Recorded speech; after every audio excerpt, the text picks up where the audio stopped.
ಇನ್ಫೋಸಿಸ್ ಸಂಸ್ಥಾಪಕ ನಾರಾಯಣಮೂರ್ತಿ ಅವರು ಹೇಳ್ತಾ ಇದ್ರು, ಒಂದು ವಾರಕ್ಕೆ 70 ಗಂಟೆ ಕೆಲಸ ಮಾಡಿಬಿಡಬೇಕು ಅಂತ ಹೇಳಿ. ಈ ಒಂದು ಹೇಳಿಕೆಗೆ ದೇಶಾದ್ಯಂತ ಅನೇಕ ಮೂಲೆಗಳಿಂದ ವಿರೋಧ ವ್ಯಕ್ತವಾಗ್ತಾ ಇದೆ. ಇದಕ್ಕೆ ಇನ್ಫೋಸಿಸ್ ಸಂಸ್ಥಾಪಕ ನಾರಾಯಣಮೂರ್ತಿ ಅವರ ಹೇಳಿಕೆಗೆ ಆಕ್ರೋಶ ಕೂಡ ವ್ಯಕ್ತವಾಗ್ತಾ ಇದೆ. ಇತ್ತೀಚೆಗೆ ಕಾರ್ತಿ ಚಿದಂಬರಂ ಅವರು ಕೂಡ ಮಾತಾಡಿದರು. ಪಿ ಚಿದಂಬರಂ ಅವರ ಮಗ.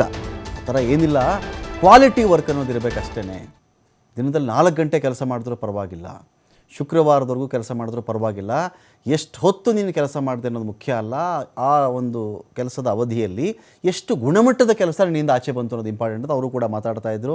ಈ 70 ಗಂಟೆ 100 ಗಂಟೆ ಇದ್ರ ಬಗ್ಗೆ ನಂಬಿಕೆ ಇಲ್ಲ ಅಂಥೇಳಿ ಅವ್ರು ಹೇಳ್ತಾ ಇದ್ರು. ಇದೀಗ ಉದ್ಯಮಿ ನಮಿತಾ ಥಾಪರ್ ಪ್ರಶ್ನೆ ಮಾಡಿದ್ದಾರೆ. ಟನ್ಗಟ್ಟಲೆ ಹಣ ಮಾಡೋರ್ಗೆ ಏನಪ್ಪ, 70 ಗಂಟೆ ಬೇಕಾದ್ರೆ ಕೆಲಸ ಮಾಡ್ತಾರೆ, ಟನ್ ಹಣ ಬರ್ತಾ ಇರುತ್ತಲ್ಲ ಅವ್ರಿಗೆ, ಹೇಳೋಕ್ಕೇನು ಇವ್ರಿಗೆ? ಟನ್ ಹಣ ಬರ್ತಿರುತ್ತೆ, 70 ಗಂಟೆ ಬೇಕಾದ್ರೆ ಇವ್ರು ಕೆಲಸ ಮಾಡ್ತಾರೆ.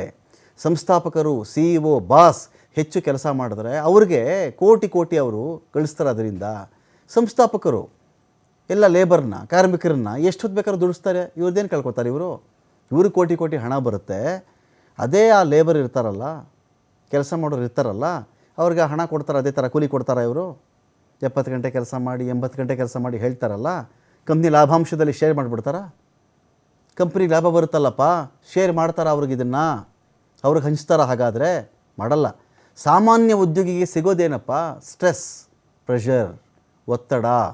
ಇವ್ರಿಗೇನು 70 ಗಂಟೆ ಕೆಲಸ ಮಾಡಬೇಕು ಅಂತ ಮಾತಾಡ್ತಾರೆ ಅಂತ ಹೇಳಿ ನಮಿತಾ ಥಾಪರ್ ಕ್ವಶನ್ ಮಾಡಿದ್ದಾರೆ. ಇಲ್ಲಿ ಸಂಸ್ಥಾಪಕರು ದಿನದ 24 ಗಂಟೆ ಬೇಕಾದ್ರೆ ಆಫೀಸಲ್ಲಿ ಇದ್ದು ಬಿಡ್ತಾರೆ. ಎಷ್ಟು ಹೊತ್ತು ಇರ್ತಾರೋ ಅಷ್ಟು ಹಣ ಬರುತ್ತೆ ಅವ್ರಿಗೆ, ಕೋಟಿಗಟ್ಟಲೆ ಟನ್ಗಟ್ಟಲೆ ಬರುತ್ತೆ ಅವ್ರಿಗೆ. ಎಂಪ್ಲಾಯೀಸ್ಗೆ ಏನಿದೆ ಅಲ್ಲಿ? ಅದು ಅವ್ರಿಗೆ ಅನಿವಾರ್ಯ. ಅದು ಮಾಲೀಕರುಗಳಿಗೆ ಅವ್ರದ್ದೇ ಕಂಪನಿ. 70 ಗಂಟೆ ದುಡಿ ಅಂತ ಬೇಕಾದ್ರೂ ಮಾತಾಡ್ತಾರೆ, 100 ಗಂಟೆ ದುಡಿ ಅಂತ ಬೇಕಾದ್ರೂ ಮಾತಾಡ್ತಾರೆ, 150 ಗಂಟೆ ದುಡಿ ಅಂತ ಬೇಕಾದರೂ ಮಾತಾಡ್ತಾರೆ. ಲಾಭ ಅವ್ರಿಗಾಗಬೇಕಾಗಿದೆ. ಒಬ್ಬ ಸಾಮಾನ್ಯ ಉದ್ಯೋಗಿ ಈ ರೀತಿ ಮಾಡಬೇಕು ಅನ್ನೋ ತಪ್ಪು. ಅವ್ರಿಗೆ ಬೇಕಿತ್ತ ಕೆಲಸ ಮಾಡಲಿ. ಅವರು ಯಾರಿಗೆ? ನಾರಾಯಣಮೂರ್ತಿ ಅವ್ರಿಗೆ ಬೇಕಿತ್ತಾ? ಬೇರೆಯವ್ರಿಗೆ ಬೇಕಿತ್ತಾ? 70 ಗಂಟೆನೋ 80 ಗಂಟೆನೋ ಕೆಲಸ ಮಾಡಿಕೊಳ್ಳಿ. ಅವರು ಉದ್ಯೋಗಿಗಳನ್ನು ಈ ರೀತಿ ದುಡಿಸಿಕೊಂಡರೆ ಮಾನಸಿಕ ಕುಗ್ತಾರೆ ಅವರು, ದೈಹಿಕ ಕುಗ್ಗು ಹೋಗ್ಬಿಡ್ತಾರೆ ಅವರು. ಕಾಯಿಲೆ ಬರ್ತಾವೆ ಅವ್ರಿಗೆ, ಸ್ಟ್ರೆಸ್ ಆಗುತ್ತೆ, ಮನೋರೋಗನೂ ಶುರುವಾಗುತ್ತೆ, ದೈಹಿಕವಾಗಿ ಆರೋಗ್ಯ ಹದಗೆಡುತ್ತೆ. ದುಡ್ಡು ಅಷ್ಟೇ ಇರುತ್ತೆ ಅವ್ರಿಗೆ, ಏನು ಎಕ್ಸ್ಟ್ರಾ ಕೊಟ್ಬಿಡ್ತಾರೆ ಇವರು? 70 ಗಂಟೆ ಅಲ್ಲ, 100 ಗಂಟೆ ಕೆಲಸ ಮಾಡಿದ್ರು ವೇತನ ಬಿಟ್ಟುಬಿಟ್ರೆ ಇನ್ನೇನು ಸಿಗಲ್ಲ ಅವ್ರಿಗೆ. ನಾರಾಯಣಮೂರ್ತಿ ಅವರ ಹೇಳಿಕೆಗೆ ಎಂಕ್ಯೂರ್ ನಿರ್ದೇಶಕಿ ನಮಿತಾ ಥಾಪರ್ ಕಿಡಿಕಾರಿದ್ದಾರೆ. ಇಲ್ಲಿ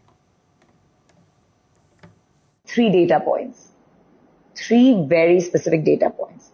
Number one, when MQ went public, it was $3 billion. My family owns 80%. Imagine the kind of wealth I'm making. Now for the founders, set of co-founders, top management, look at the kind of money they're making. Obviously, they're going to work 20 hours a day, which is what we all do. But the employees, MQ has 10,000 employees.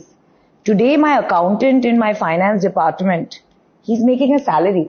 He doesn't have the upside of putting in that kind of hours. If he's going to put in that kind of hours, my second data point, he's going to have some serious